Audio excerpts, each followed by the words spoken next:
Hello दोस्तों, स्वागत है आपका एजुकेट आईएएस में। कल तक हम लोग डिस्कस कर चुके हैं कि यूपीएससी प्रीलिम्स पेपर 1 और पेपर 2। प्रीलिम्स पेपर 1 जो जनरल स्टडीज़ का पेपर होता है 200 मार्क्स का 100 क्वेश्चन पूछे जाते हैं। उसी प्रकार सीसेट भी आपको 200 मार्क्स का होता है और उसमें 80 क्वेश्चन पूछे जाते हैं। पेपर 1 से आपका मेरिट डिसाइड होता है और पेपर 2 आपका क्वालिफाइंग होता है। इट मीन्स आपको 33% मार्क सिक्योर करने होते हैं। तो चलिए फिर अभी आज हम लोग देखेंगे कि ये जो मेंस का क्या सिलेबस है, यूपीएससी सिविल सर्विसेज एग्ज़ाम का जो मेंस का क्या सिलेबस है, इसके बारे में हम लोग चर्चा करेंगे।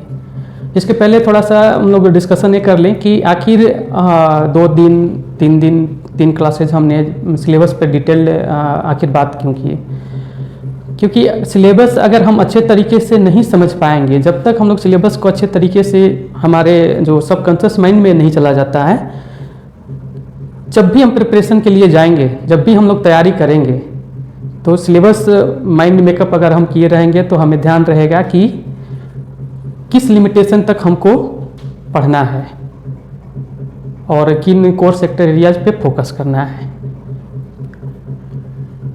मेंस का जो सिलेबस है बहुत ही वास्ट है, ब्रॉड है और इसके बहुत सारे एस्पेक्ट्स हैं। और हमारा पर्सपेक्टिव ये होना चाहिए कि मेंस के हर एक डिटेल्स को, इसमें दिए गए हर डिटेल्स, ये जो ऑफिशियल वेबसाइट से हमने लिया है कि आखिर यूपीएससी मेंस क्यों रखा गया है, जिसका नाम ही है मेंस, यानी मेन मतलब मुख्य परीक्षा।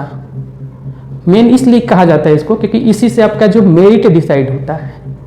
अगर मेंस में हम अच्छे कर पाए, जो भी एस्पिरेंट्स हैं, कैंडिडेट्स हैं, अच्छे कर पाए, और ट्रेंड ये रहा है कि 55% 60% मेंस में अगर आप सिक्योर कर लेते हैं तो आप टॉप 10 टॉप 20 में डेफिनेटली आ सकते हैं। और मेंस में अच्छा करने का पर्पस ये भी है कि हमें अच्छी सर्विसेज मिले, यानी ये जो आईएएस मिले, सभी स्टूडेंट चाहते हैं, सभी कैंडिडेट चाहते हैं कि उनका जो ड्रीम सर्विस हो वो इंडियन एडमिनिस्ट्रेटिव सर्विसिंग हो। उसके बाद भी और भी है, किसी का पैसन होगा कि हम आईपीएस बन के देश सेवा करें, कोई चाहेगा कि अपने इंटरेस्ट के अनुसार उनका क्या इंक्लाइनेशन है, किस तरफ उनका झुकाव है, उस हिसाब से सब अपना सर्विस चूज करते हैं। और उसी के अनुसार लोग अपना जब डेफ भरते हैं, डिटेल्ड जब फॉर्म भरा जाता है उसमें वो मेंशन किया जाता है कि हम अपना प्रायोरिटी या प्रेफरेंस किन किन चीज़ों को रखना चाहते हैं, किन किन सर्विसेज को रखना चाहते हैं। एटलीस्ट आपको जो टॉप 5-7 सर्विसेज होते हैं उनका डिमांड ज़्यादा रहता है ज़्यादातर लोग। बाकी लोग ऐसे ही भर देते हैं कि ये मिला तो ठीक है, नहीं मिला तो ये वाला तो मिल ही जाएगा। तो ये सारा एक अप्रोच होता है। लेकिन जो ड्रीम होता है, जो ड्रीम जब वो किसी भी यूपीएससी प्रिपरेशन करने वाले एस्पिरेंट्स का होता है कि वो आईएएस के लिए जाएँ, और उसके लिए सबसे इम्पोर्टेंट है कि हम मेंस में बहुत अच्छा करें। मेंस में हमारा मार्क्स अगर एक्सीलेंट रहे, अच्छा करेंगे अगर हम, तो फिर इंटरव्यू में हमारा चांसेस रहेगा कि बहुत अच्छे मार्क्स हम लोग गैदर कर सकते हैं। तो चलिए देखते हैं कि आखिर मेंस का डिमांड क्या है। यूपीएससी किसी भी कैंडिडेट से मेंस के बारे में क्या डिमांड करती है, किन किन चीज़ों पे फोकस किया जाना चाहिए एक्चुअली, ये फिर हम लोग देखते हैं। तो पार्ट ए में हम लोग देख चुके हैं। पार्ट बी जो मेन एग्जामिनेशन है, द मेन एग्जामिनेशन, मैंने इस चीज़ को हाईलाइट कर दिया क्योंकि ये समझना बहुत ज़रूरी है कि आखिर डिमांड क्या है मेंस का।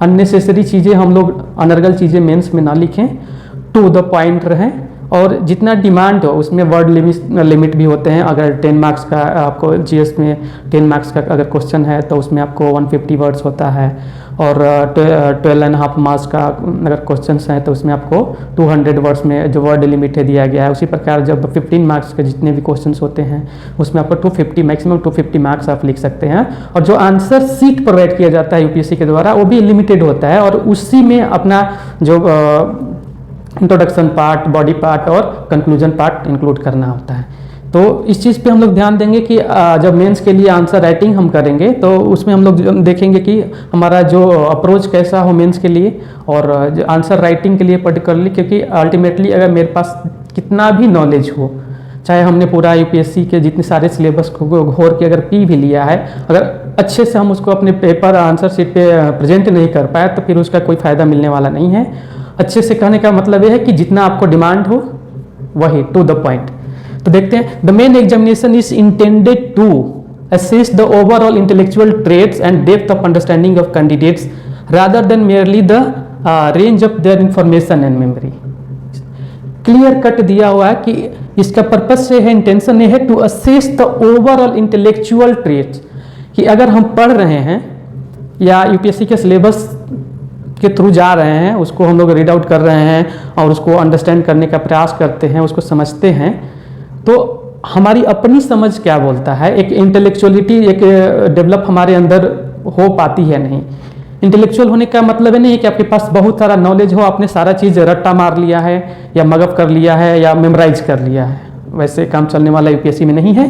तो इसलिए इस चीज़ को समझना बहुत जरूरी है कि the main examination is intended to assess the overall intellectual traits and the depth of understanding of candidates, यानी किसी भी कैंडिडेट्स का उसका अंडरस्टैंडिंग कितना है, कितना गहराई से चीज़ों को समझ पाता है, ये फर्स्ट डिमांड है यूपीएससी का। Merely the range of their rather than merely the range of their information and memory. Information तो हम आज इंटरनेट के एरा में चाहे तो दुनिया भर का नॉलेज गैदर कर सकते हैं, मेमोराइज भी कर सकते हैं, लेकिन वो यूपीएससी में किसी काम का नहीं आएगा अगर हम लोग अपना अंडरस्टैंडिंग या अपना इंटेलेक्चुअलिटी है, यानी जो बुद्धिजीविता है, हम उसको डेवलप नहीं कर पाए with the passage of time, then वो सारा जो नॉलेज है हमारा वो वेस्ट चला जाएगा और उसका यूटिलाइजेशन नहीं हो पाएगा, जो कि यूपीएससी का डिमांड है कि आपका इंटेलेक्चुअल डेवलपमेंट भी होना चाहिए, उसके बाद आपकी जो अंडरस्टैंडिंग है किसी चीज़ को लेके वो भी क्लियर होना चाहिए। उसके बाद फिर जितना डिमांड हो क्वेश्चंस का उतना ही लिखें, ज़्यादा इन्फॉर्मेशन लिखिएगा तो वो किसी काम का नहीं होगा। जितना पूछा जाए, किस एंगल से क्वेश्चंस मेंस के पूछे जा रहे हैं और क्या क्राइटेरिया रखा है जो क्वेश्चन बनाने वाले ने है कि आखिर क्या टेस्ट करना चाह रहे हैं उस क्वेश्चन के माध्यम से, तो वो सारी चीज़ें हमें ध्यान में रखते हुए अपना जो मेंस का आंसर राइटिंग करना होगा। तो यही चीज़ है। The nature and the standard of the questions in general studies papers, paper 2 to paper 5, यानी जो जनरल स्टडीज का पेपर देखेंगे कि GS paper 1, GS paper 2, GS paper 3 and paper 4, उसका नेचर क्या है, उसका प्रकृति क्या है, स्वभाव क्या है, कैसे क्वेश्चंस पूछे जाते हैं और उनका स्टैंडर्ड क्या है, आखिर किस स्टैंडर्ड के क्वेश्चन पूछे जाते हैं। जनरल स्टडीज, जिसको समान अध्ययन ही बोला गया है, जनरल स्टडीज समान अध्ययन अगर कहा रहा है तो सामान्य चाहिए, जनरलाइज्ड नॉलेज चाहिए, कोई स्पेशलाइजेशन आपको नहीं चाहिए। 3 बातों का हम लोग बजाते ध्यान रखेंगे। Paper 2 to paper 5 will be such that a well educated person will be able to answer them without any specialized study। UPSC सीधे सीधे बोल रहा है कि अगर पेपर 2 से पेपर 5 यानी जो जनरल स्टडीज का पेपर है, तो डिमांड क्या करता है कि वेल एजुकेटेड पर्सन अगर कोई कैंडिडेट होगा तो इन सारे क्वेश्चंस को इजिली, आसानी से, कंफर्टेबली उसका आंसर वो कर पाएगा और अच्छे तरीके से कर पाएगा। The questions will be such as to test the candidates general awareness of a variety of subject.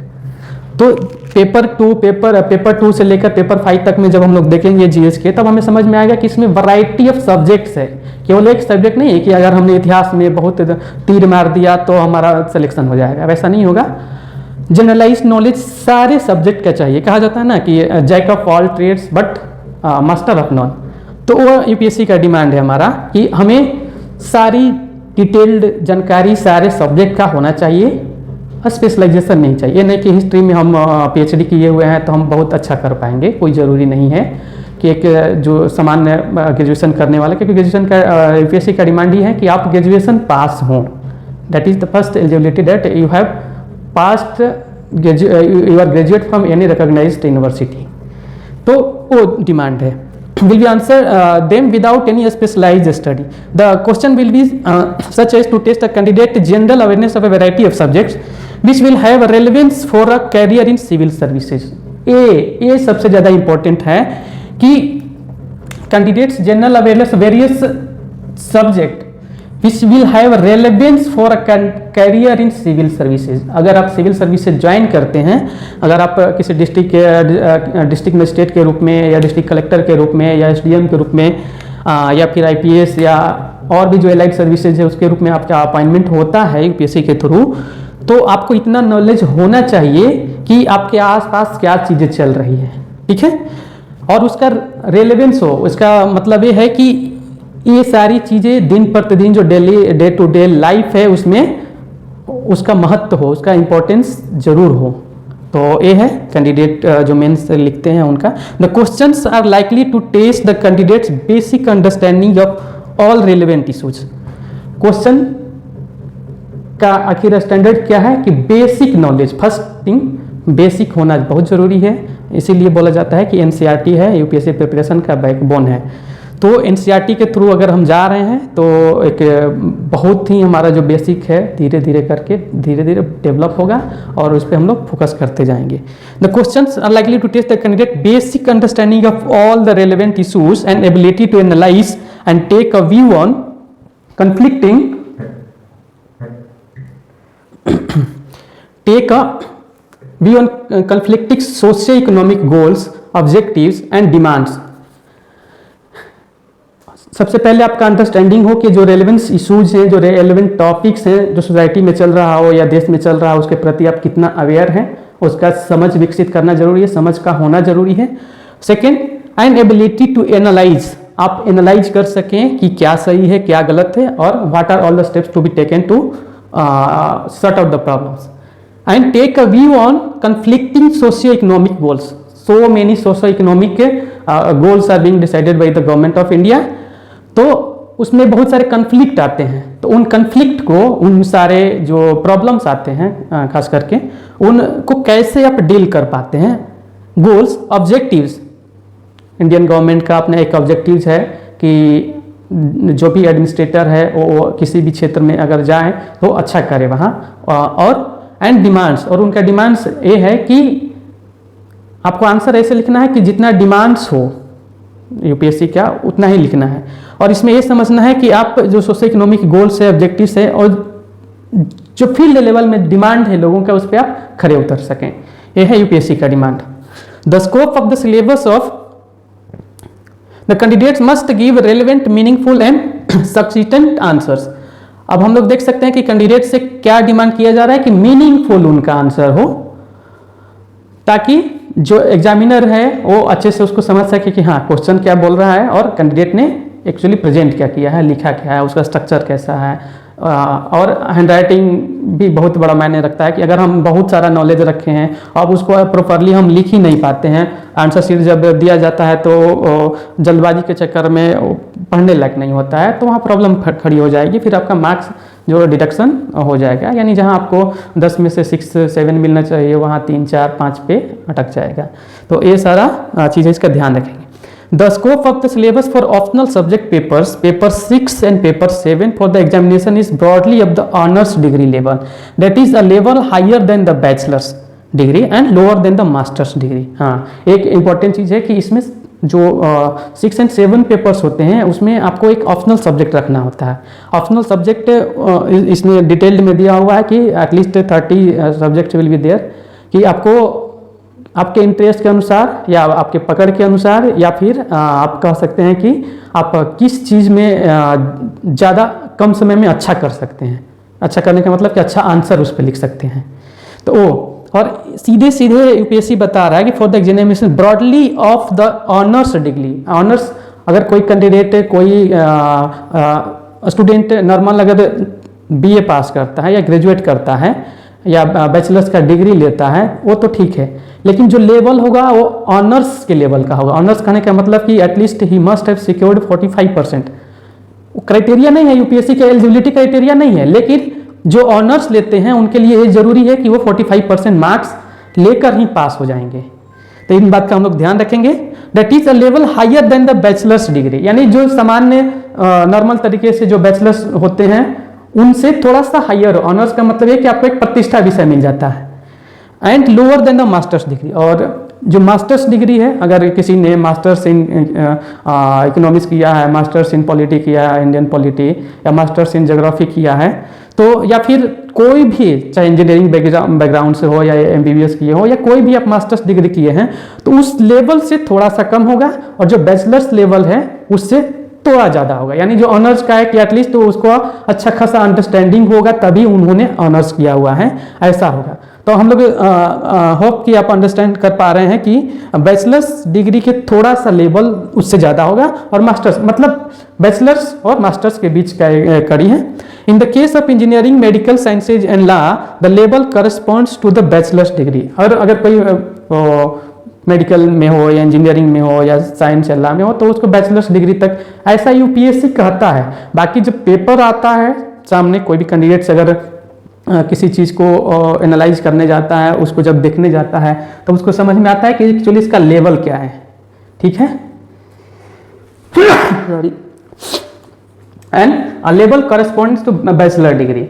तो इसमें हम लोग देख सकते हैं कि जो मेडिकल या इंजीनियरिंग के फील्ड के जो स्टूडेंट्स होते हैं वो बहुत ज़्यादा संख्या में वो आते हैं, तो उनके लिए क्या क्राइटेरिया है ये भी है। तो नेक्स्ट देखते हैं हम लोग।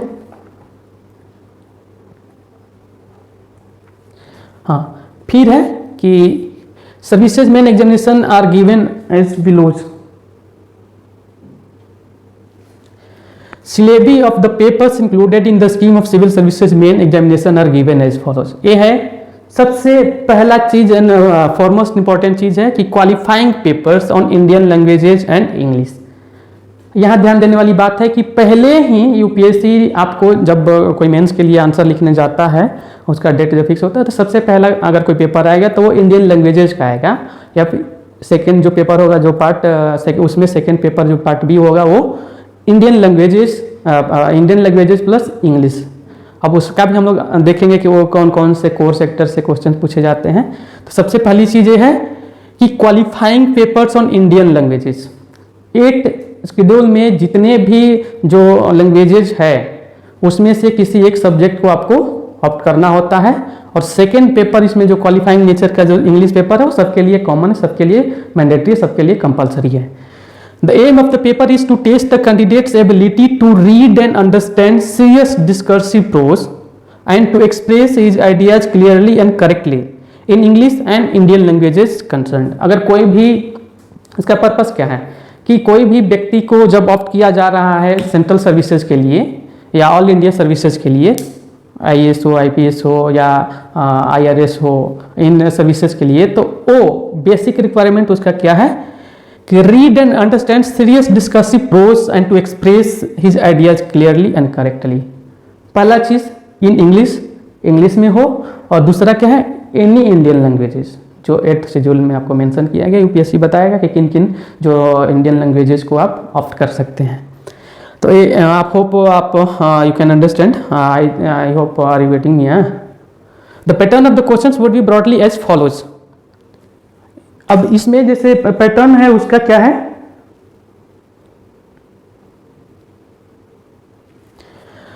Pattern of the question would be broadly as follows. Comprehension of given passages, कोई पैसेज दिया रहेगा उसका आपको कॉम्प्रिहेंड करना है, उसको यानी समझना है, कितना समझ पाते हैं उस पर बेस्ड फिर क्वेश्चंस रहेंगे, तो उसको कैसे और करेक्टली कैसे आप कर पाते हैं, ये है पहला। प्रेसिस राइटिंग, इसमें प्रेसिस राइटिंग भी करना होता है कि एक पैसेज दिया जाएगा, फिर उसको आपको छोटे से चीज़ों में लिखना होता है कि उसका जो समरी हो वो क्या है, वो प्रेसिस राइटिंग आ जाएगा। यूसेज एंड वोकाबुलरीज, हाँ आपके जो डे टू डे लाइफ में यूज होने वाले जितने भी जो वर्ड हैं, उसके जितने यूसेज हैं, जो वोकेब्स हैं, उसके बारे में अगर बेसिक अंडरस्टैंडिंग आपको है या नहीं है, इसका भी टेस्ट यूपीएससी बजाते आपको करती है।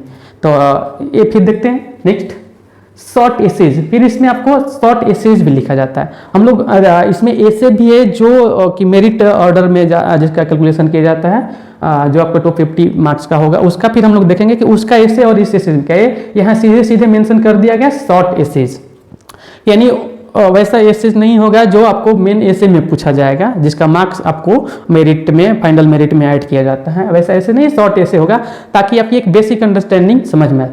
यहाँ से हमें एक इंडिकेशन ये मिलता है कि इन सारी चीज़ों को अगर हम समझते हैं तो वही जो मेन डिसाइड करने वाले जो फैक्टर हैं उसमें आपको हेल्प करेंगे। अब इंडियन लैंग्वेजेज में comprehend of given passages, comprehension of given passages, precis writing, usage and vocabulary, short essays, ये सारी चीज़ें जो पेपर आपको इंडियन इंग्लिश का है वैसे इंडियन लैंग्वेजेज में भी सेम वही रहेगा। और वो रहेगा कि आप अपने लैंग्वेज में जो ऑप्ट किए हुए लैंग्वेज रहेंगे उसी लैंग्वेज में उसको लिखना है। अगर मान लीजिए कि कोई जो कैंडिडेट है वो तमिलनाडु से है, तो वो अपना जो इंडियन लैंग्वेजेज में क्या करेगा कि वो तमिल में उस चीज़ को लिखना स्टार्ट करेगा, वो तमिल में ही लिख सकता है उसको। हाँ, मेंस का फिर मेंस में ये है कि आपको लैंग्वेज भी चूज करना होता है कि आप किस लैंग्वेज में लिखना चाह रहे हैं। मीडियम, एक्चुअली मीडियम कि आप इंग्लिश मीडियम में लिखना चाह रहे हैं या हिंदी मीडियम में लिखना चाह रहे हैं, या मेंस के पर्टिकुलरली जो पेपर है उसको किस पेपर में आप देना चाह रहे हैं। तो ये भी एक क्राइटेरिया है यूपीएससी का।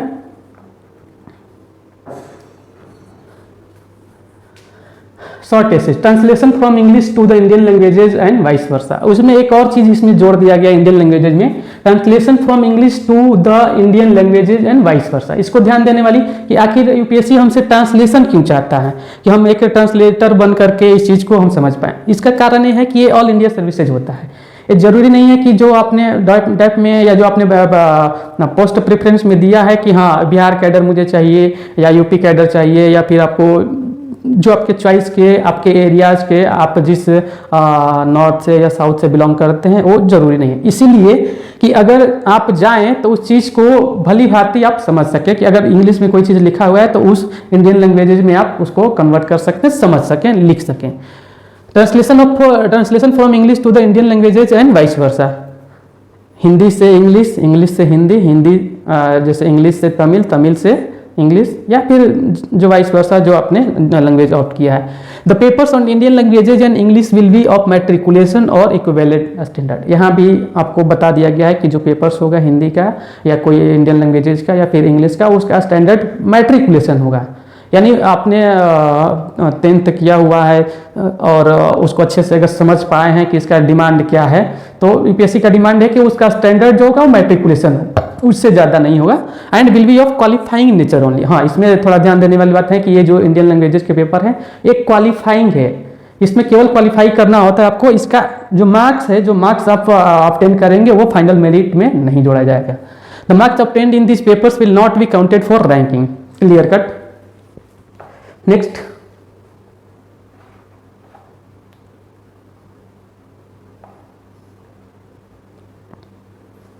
हाँ, उसी का नेक्स्ट नोट है, the candidates will have to answer the English and Indian languages paper in English and the respective Indian languages except where translation is involve. ये भी समझना जरूरी है कि जो अगर कोई इंडियन लैंग्वेजेज हमने ऑप्ट किया, जैसे मैंने अगर हिंदी ऑप्ट किया है तो उस पेपर को हम हिंदी में ही लिखेंगे, यानी जो देवनागरी लिपि है उसी लिपि में हम लिखेंगे। और दूसरा जो है कि अगर इंग्लिश का है तो वो आपको रोमन में, इंग्लिश में ही लिखना होगा। अब आते हैं हम लोग जो मेन है, जिसके पेपर्स आपको फाइनल मेरिट में काउंट होते हैं और जिसके मार्क्स फाइनल मेरिट में ऐड किए जाते हैं, उसी के आधार पे आपका जो मेंस का रिजल्ट डिक्लेयर होता है, उसके बारे में देखते हैं। पेपर 1 ए से, जैसे वहाँ हमने देखा था कि वहाँ शॉर्ट एसे था, यहाँ है कि आपको 1000 वर्ड्स या 1200 वर्ड्स में जो एसे है वो लिखना होता है। Essay candidates may be required to write essays on multiple topics. जरूरी नहीं है कि आपको केवल 1 या 2, एटलीस्ट जो ट्रेंड रहा यूपीएससी का पार्ट सेक्शन ए में 4 एसे रहते हैं और सेक्शन बी में आपको 4 एसे रहते हैं, यानी out of 8 you have to choose. आपने सेक्शन ए में किसी एक टॉपिक को चूज कर लिया तो सेक्शन वही आपको आंसर भी करना है, यानी कि फिर आप बाद में चेंज किया सकता है, लेकिन फिर वो अनदर टाइम कंज्यूमिंग होगा। तो एक सेक्शन से कोई एक टॉपिक आप चूज करना होता है, दूसरे सेक्शन से भी एक ही टॉपिक चूज करना होता है, फिर उस पर आप अपना ऐसे में क्या डिमांड है यूपीएससी का ये देखते हैं हम लोग। They will be expected to keep closely to the subject of the essay to arrange their ideas in orderly fashion। सबसे बढ़िया चीज इसका क्या है ऐसे का, कि आपका ब्रॉड अंडरस्टैंडिंग है किसी टॉपिक पे या नहीं है, ये यहाँ से टेस्ट किया जाएगा कि आप किसी टॉपिक को कितना समझे हैं ड्यूरिंग योर यूपीएससी प्रिपरेशन, तो कि उसके कितने क्लोज हैं उस सब्जेक्ट के या उस टॉपिक के, तो वहाँ से वो चीज़ आपको टेस्ट किया जाएगा। वो तितर बितर नहीं होना चाहिए, इसका मतलब ये है कि उसको एक ऑर्डरली फैशन में होना चाहिए कि हाँ भाई आइडियाज है तो इंट्रोडक्शन मैंने दिया है, जो मेन बॉडी पार्ट को 2-3 जो पैराग्राफ्स में जो डिमांड है उसके अनुसार, जो टॉपिक का डिमांड है या जो ऐसे का डिमांड है उसके अनुसार हमने उसको डिवाइड किया, फिर फाइनल कंक्लूजन पे हम पहुंचते हैं कि हाँ इसका डिमांड ये था किसी भी ऐसे का, और फिर मेरा अपना ओपिनियन या मेरा जो कंक्लूजन है या जो वे फॉरवर्ड है ये रहा है। Orderly fashion and to write concisely, ऐसा नहीं कि बहुत बड़ा भी नहीं लिखना है, वहाँ वर्ड लिमिट है 1000 वर्ड्स, तो उस चीज़ को हम लोग ध्यान रखेंगे।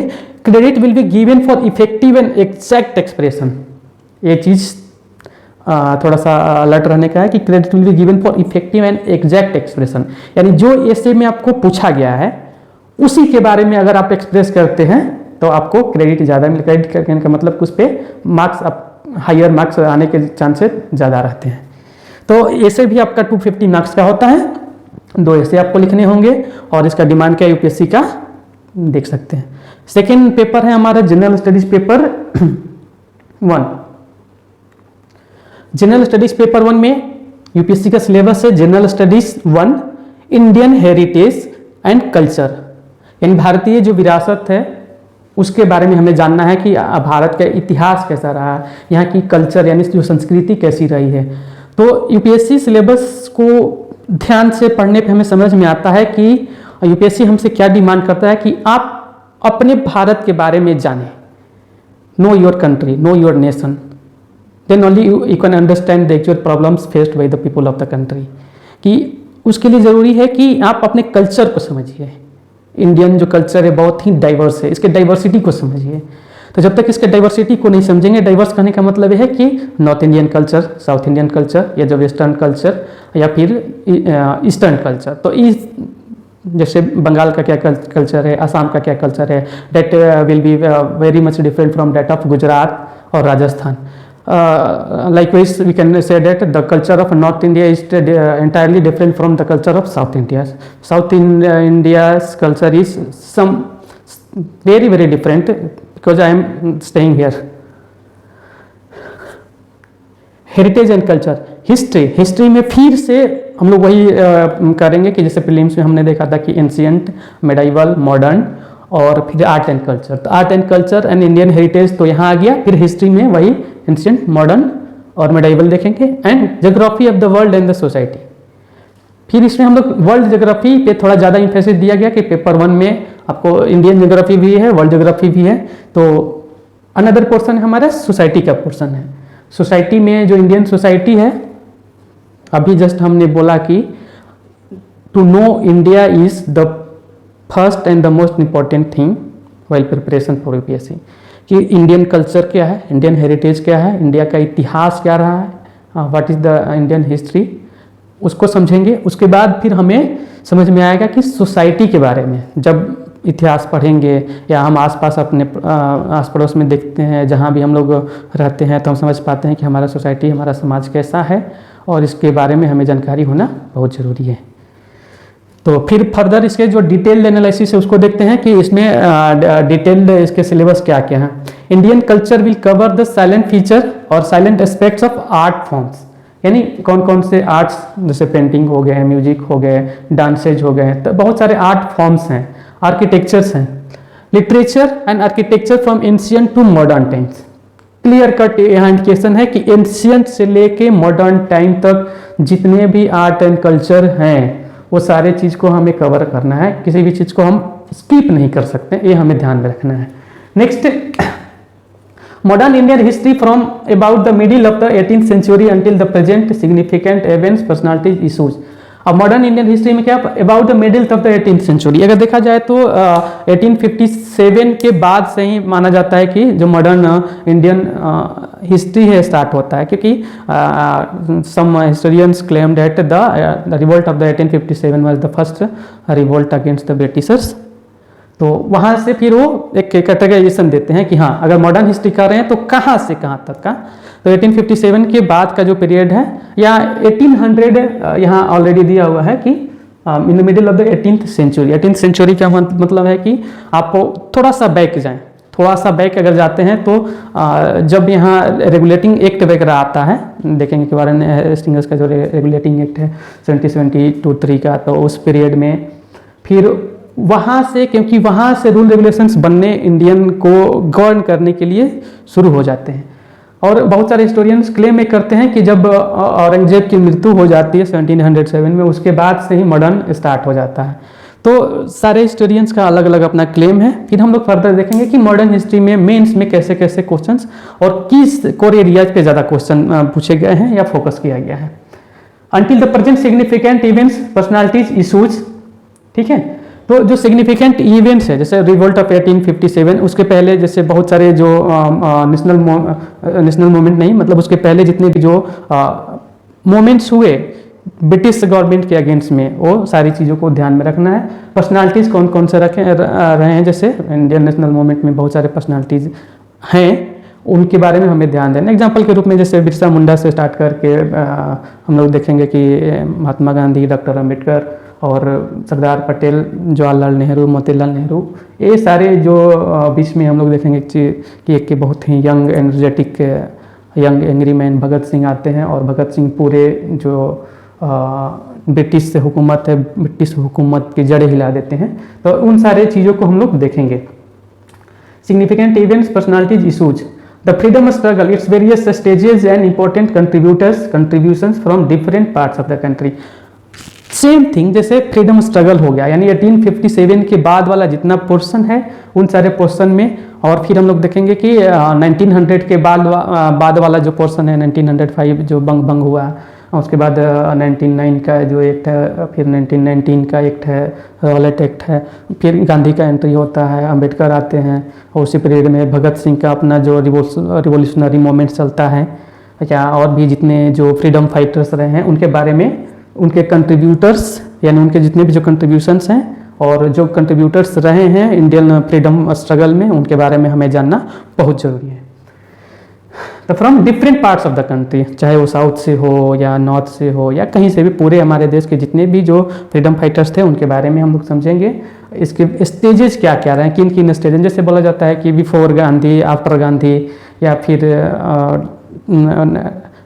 बिफोर इंडियन नेशनल कांग्रेस है, बिफोर 1885 और आफ्टर 1885, वो वाला पीरियड, वो जो उस पीरियड को भी हम लोग कंसिडर करेंगे।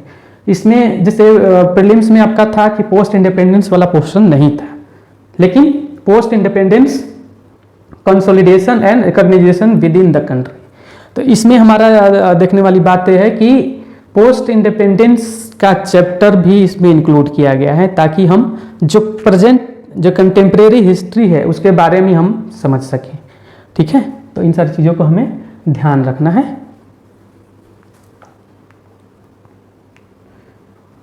हाँ, तो मेंस में आपका देखें कि पोस्ट इंडिपेंडेंस आ गया। History of the world will include events from 18th century such as industrial revolution, world wars, redrawal of national boundaries, colonization, decolonization, political philosophies like communism, capitalism, socialism, etc. their forms and effect on the society। तो इसको ध्यान देने वाली बात है कि prelims में world history नहीं था, मेंस में वर्ल्ड हिस्ट्री है। वर्ल्ड हिस्ट्री के पर्सपेक्टिव या इसके जो ब्रॉड एरियाज क्या क्या हैं, इंडस्ट्रियल रेवोल्यूशन से स्टार्ट करेंगे हम लोग, just tracing back to industrial revolution. World wars, फिर देखेंगे कि वर्ल्ड वार 1, वर्ल्ड वार 2, उसके what were all the causes behind it and what were the outcomes of the world war. Redrawal of the national boundaries, इसमें देखा जाएगा कि national boundaries रिड्रायल कैसे हुआ, जब वर्ल्ड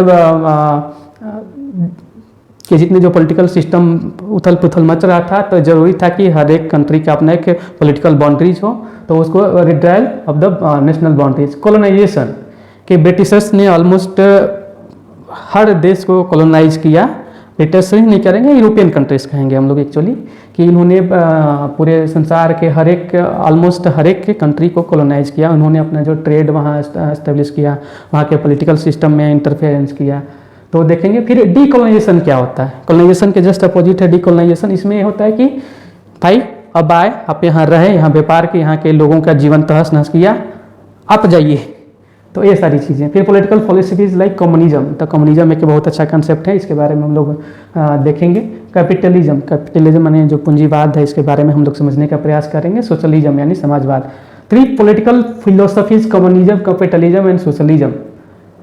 इन चीज़ को समझना बहुत ही जरूरी है, बहुत ही आवश्यक है। इनके डिटेल्ड स्टडीज हम लोग करेंगे। देयर फॉर्म्स, इनके स्वरूप क्या है, and effect on the society, और कैसे जो कम्युनिज्म है या कैपिटलिज्म है या सोशलिज्म है किसी भी सोसाइटी को प्रभावित करता है, इसका प्रभाव क्या पड़ता है किसी समाज या सोसाइटी पे।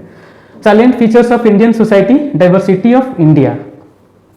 फिर इंडियन सोसाइटी में हम लोग देखेंगे कि साइलेंट फीचर्स क्या है इंडियन सोसाइटी का, वो सारा डिटेल में हम लोग स्टडी, अगर एक आध एग्जांपल लेने का प्रयास करेंगे तो हम लोग इसमें जैसे मल्टीकल्चरल है, ये तो है कि हमारा जो कंट्री है, हमारा जो सोसाइटी है वो मल्टीकल्चरल है, मल्टी रिलीजियस है, यहाँ अनेक प्रकार के रिलीजन्स हैं।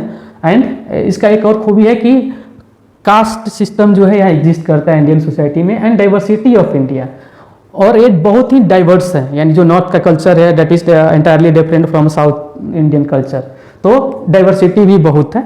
या जो आपको देखा जाए कि असम के या बंगाल के जो कल्चर है उनका अपना अलग कल्चर है। तो role of women and women's organisation, भारतीय समाज में नारियों का और उनके ऑर्गेनाइजेशन का क्या रोल रहा है।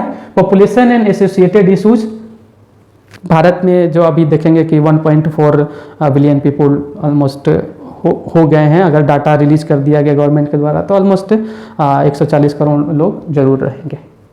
एसोसिएटेड इशूज यानी पॉपुलेशन है तो उससे कौन कौन से, यानी जो हमारे जो नेचुरल जो रिसोर्सेज है, रिसोर्सेज तो लिमिटेड है, पॉपुलेशन अगर बढ़ रहा है तो उसका हमारे जो एसोसिएटेड इशूज यानी उससे क्या कौन कौन सी समस्याएं खड़ी हो रही हैं and how can we minimise that problem. Poverty यानी जो गरीबी है, एक ज्वलंत मुद्दा है, एक बर्निंग इशूज है हमारे कंट्री में, तो इसको भी हम लोग देखेंगे। एंड डेवलपमेंटल इशूज, डेवलपमेंटल यानी विकास से रिलेटेड कितने भी इशूज है। अर्बनाइजेशन यानी शहरीकरण क्या है, their problems and their remedies. तो अर्बनाइजेशन अगर है तो किन किन चीज़ों का ध्यान होना चाहिए, जैसे देखेंगे कि भारत में अर्बनाइजेशन का ट्रेंड बढ़ते जा रहा है, दिन प्रतिदिन लोग अर्बनाइज होते जा रहे हैं। अर्बन फिर सब अर्बन या रूरल अर्बन का जो कंसेप्ट है कैसे आता है, इसको हम लोग ध्यान से देखेंगे एंड इसको समझेंगे। अगर उनकी प्रॉब्लम्स है, चाहे अर्बनाइजेशन का प्रॉब्लम हो, पॉवर्टी, डेवलपमेंट का प्रॉब्लम हो, पॉपुलेशन का, तो उनकी समस्याएं क्या हैं, what are all the remedies और the solutions for them. Effect of globalization of Indian society, यानी इंडियन सोसाइटी पे, भारतीय समाज पे ग्लोबलाइजेशन का क्या प्रभाव पड़ता है। तो आप कमेंट सेक्शन में कमेंट कीजिए कि इंडियन सोसाइटी पे ग्लोबलाइजेशन का, ग्लोबलाइजेशन से हम लोग क्या समझते हैं कि now the whole world has become one village in the era of internet. जिस इंटरनेट युग में हम लोग रह रहे हैं, इसमें पूरा संसार एक ग्लोबल विलेज हो गया है, और उसका भारतीय समाज पे क्या प्रभाव पड़ा है इसके बारे में अध्ययन करेंगे। ये सोसाइटी का पार्ट है आपका। Social empowerment, communalism, regionalism and secularism. तो हम लोग देखेंगे सोशल इंपावरमेंट यानी जो समाज के जो पिछड़े तबके वर्ग के जो लोग हैं, खास करके SC ST जो OBC या जो रिलीजियस माइनॉरिटीज़ हैं, वीमेंस हैं, ट्राइबल पीपुल हैं, तो उनको कैसे सोशली इंपावर किया जाए, how we will bring them into mainstream, what are all the things to be taken care of. Communalism है, भारत जैसे एक डाइवर्स कंट्री में अगर एक साथ बहुत मल्टी रिलीजियस मल्टी कल्चरल लोग रहते हैं तो ये जो कम्युनलिज्म का जो प्रॉब्लम होना स्वाभाविक है। हम लोग न्यूज़पेपर्स में आए दिन पढ़ते रहते हैं कि यहाँ दंगा हुआ, फसाद हुआ किसी चीज़ को लेकर के, तो इन सारी चीज़ों पे हम लोग कम्युनलिज्म क्या है, इस पे जो सोशल मुद्दे क्या हैं, सोशल इशूज क्या हैं। रीजनलिज्म जैसे क्षेत्रवाद भी है कि नॉर्थ का, साउथ का, वेस्ट का, ईस्ट का, ये सारा चीज़ें चलते रहती हैं। तो रीजनलिज्म पर भी हम लोग विचार करेंगे कि how it is affecting our society. And secularism, secularism एक जो बहुत ही अच्छा कंसेप्ट है। इस कंसेप्ट पे अगर देखा जाए कि हाँ मल्टी रिलीजियस कंट्री है, but our constitution says that India is a secular country. What does it means कि इंडिया का अपना कोई स्टेट का, यानी इंडियन जो यूनियन है उसका अपना कोई पर्टिकुलर रिलीजन नहीं है, ये सेकुलर है। मतलब our secularism is like in the positive sense, means we support all religious multi religious culture, but the union will not favor to any particular religion. The silent features of world's physical geography. Next है silent features of world physical geography. तो इसको भी देखा जा सकता है। Physical geography में फिर हम लोग देखेंगे क्या क्या इंक्लूड किया गया है। डिस्ट्रीब्यूशन ऑफ की natural resources across the world including South Asia and Indian subcontinent, factors responsible for the location of primary, secondary and tertiary sector industries in various parts of the world, including India. तो जैसे जो industries हैं तो उसमें first sector क्या है, secondary sector क्या है, टर्शियरी सेक्टर क्या है, इसके बारे में हम लोग डिटेल्ड एनालिसिस करेंगे, डिटेल डिस्कशन करेंगे। की natural resources across the world, यानी फिजिकल वर्ल्ड के बारे में अगर हम लोग देखेंगे, कि फिजिकल ज्योग्राफी के बारे में अगर हम लोग देखेंगे, तो जितने भी जो की रिसोर्सेज हैं, रिसोर्सेज मतलब जो नेचुरल रिसोर्सेज हैं वो, तो इनका लोकेशन अगर कहीं पर्टिकुलर एरिया में, पर्टिकुलर रीजन में है, तो उसके what are all the causes, उसके कारण क्या है कि वो वही ज़्यादा, जैसे अभी हम लोग इंडिया में देख सकते हैं, तो जो कोयला का खदान है, लोहा का खदान है, जो ईस्टर्न पार्ट है, झारखंड और वेस्ट बंगाल का जो एरिया है, उड़ीसा का पार्ट है, वहाँ ज़्यादातर मिलता है। तो इसके पीछे भी रीज़न है, तो उन सारे जो फैक्टर्स है, उस सारे फैक्टर्स को हम लोग कंसिडर करेंगे। पर्टिकुलरली इसमें क्या करना है कि आपको इंडियन सब कॉन्टिनेंट में साउथ एशियन जो नेशंस हैं उसके बारे में और पूरे वर्ल्ड के बारे में एक मोटा मोटी अंदाजा हमें होना चाहिए। Important geophysical phenomenon such as earthquakes, tsunami, volcanic activity, cyclone etc. ये तो हर एक साल हर एक चेंजिंग मौसम के साथ, चेंजिंग क्लाइमेट के साथ ये सारी चीज़ें हमारा आता है, तो ये इन सारी चीज़ों को हम लोग ध्यान रखेंगे और इससे बहुत सारे क्वेश्चन पूछे जाते हैं। Important geophysical phenomena such as earthquake जैसे गुजरात का एरिया हो या दिल्ली का एरिया, इन एरियाज में बहुत ज़्यादा आपको अर्थक्वेक देखने में आता है। सुनामी जो अरेबियन ओशंस या जो बे ऑफ बंगाल है, वहाँ सुनामी के चांसेस खास करके इंडियन कंटेस्ट में बहुत ज़्यादा रहते हैं। और same applies to world also, कि वर्ल्ड में आखिर सुनामी क्या या वोल्केनिक एक्टिविटी का क्या स्थिति है, क्या कंडीशन है, किन किन एरियाज में, किन किन रीजन्स में ये एक्टिविटीज ज़्यादा पाए जाते हैं, तो इसके बारे में हमें जानना बहुत ज़रूरी है।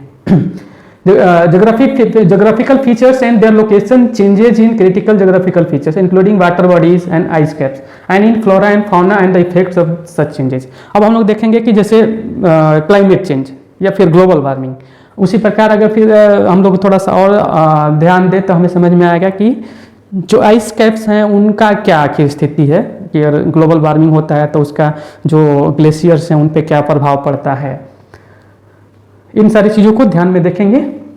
वाटर बॉडीज, यानी अभी जैसे हमारे पास जो डाटा है कि 71% of the earth is merged in water, यानी पृथ्वी पे 70% वाटर पाया जाता है, वाटर बॉडीज पाए जाते हैं, और बाकी ज़्यादा है, बाकी जो है वो आपका लिथोस्फीयर है।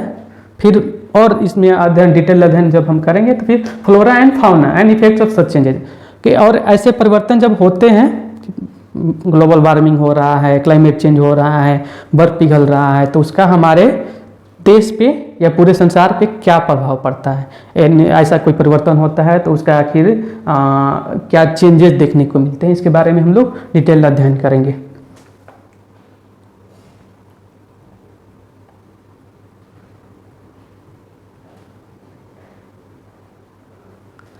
तो पेपर 1 में आज हम लोग डिस्कस किए।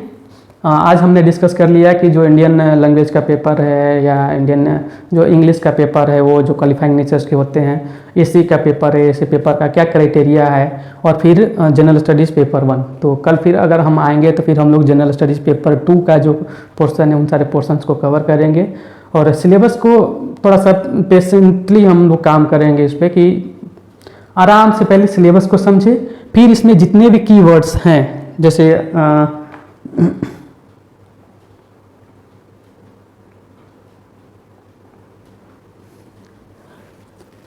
जैसे आर्ट फॉर्म्स हैं, लिटरेचर है, architecture from ancient to modern, जितने भी जो कीवर्ड्स आपको, फ्रीडम स्ट्रगल क्या है ना, जो कंट्रीब्यूटर्स है, कंट्रीब्यूशंस क्या है इनका, पोस्ट इंडिपेंडेंस कंसोलिडेशन क्या है, रीऑर्गेनाइजेशन क्या है, यानी सब कीवर्ड को हम लोग एक एक करके फर्दर डिस्कस करेंगे, और उसके लिए चाहिए थोड़ा सा टाइम। तो इसीलिए आज यहीं रहने देते हैं। तो आप लोगों का बहुत बहुत धन्यवाद।